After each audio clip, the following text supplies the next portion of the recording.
नहीं, 3 घंटा नहीं, 2 घंटा, 7 दिन 7 रात्रि लगातार कथा चलती रही, अखंड कथा। और आज हम आप हैं कि 3 घंटा 2 घंटा 1 घंटा नहीं मन लगता। सुनना बड़ा कठिन है, सुनने में मन नहीं लगता। मन को ही तो जीतने के लिए कथा सुनी जाती है। मन तो अपराध करना चाहता है, मन तो कहाँ स्वधर्म निष्ठया वाली बात चाहता है। मन धर्म की बात नहीं करता, मन तो केवल योग और भोग की बात करता है।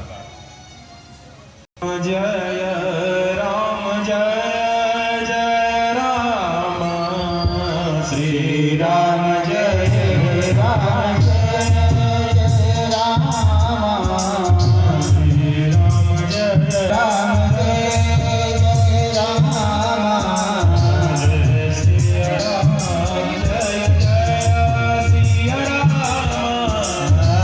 जय सिया राम।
हनुमान की, रामचंद्र भगवान की, श्रीमद्भागवत महापुराण के। परीक्षित जी महाराज को सुखदेव भगवान श्रवण करा रहे थे। हम आपको स्मरण में होगा, सृष्टि रचना का प्रश्न पूछा था परीक्षित जी महाराज ने कि सृष्टि कैसे रची। तो इस सृष्टि विषयक प्रश्न का उत्तर में सृष्टि की रचना से लेकर के मनु और शत्रुपा महारानी के वंश तक की कथा को सुखदेव भगवान ने सुनाया था। मनु और शत्रुपा महारानी की 5 संतानें हुई थी। 5 संतानों में 3 कन्या 2 पुत्र थे।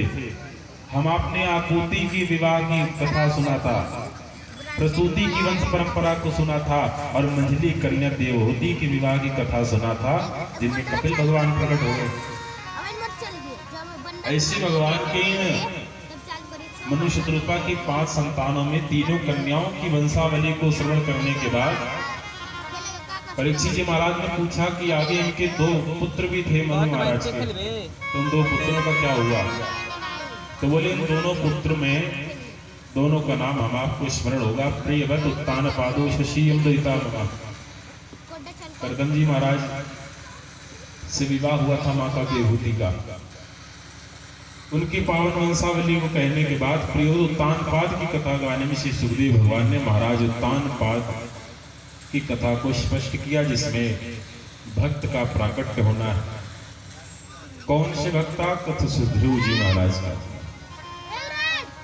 पूरा संसार भगवान की कथा सुनता है, और भगवान के राज में न्यायालय हुआ करती है। भगवान कृष्ण के द्वारिका में न्यायालय थी जिसका नाम सुधर्मा सभा था।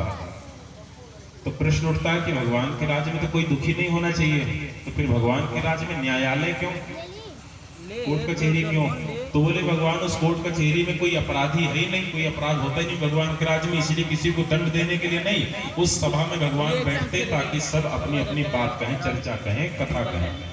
तो भगवान की उस सुधर्मा सभा में संत जन एकत्रित होते हैं, और जैसे हम आप भगवान की कथा सुनने बैठे, ऐसे भगवान कृष्ण अपनी द्वारिका की इस न्यायालय में सुधर्मा सभा में संतों के मुख से अपने भक्तों की कथा सुना करते हैं, माने श्रीमद् भक्तमाल जी की कथा सुना करते हैं।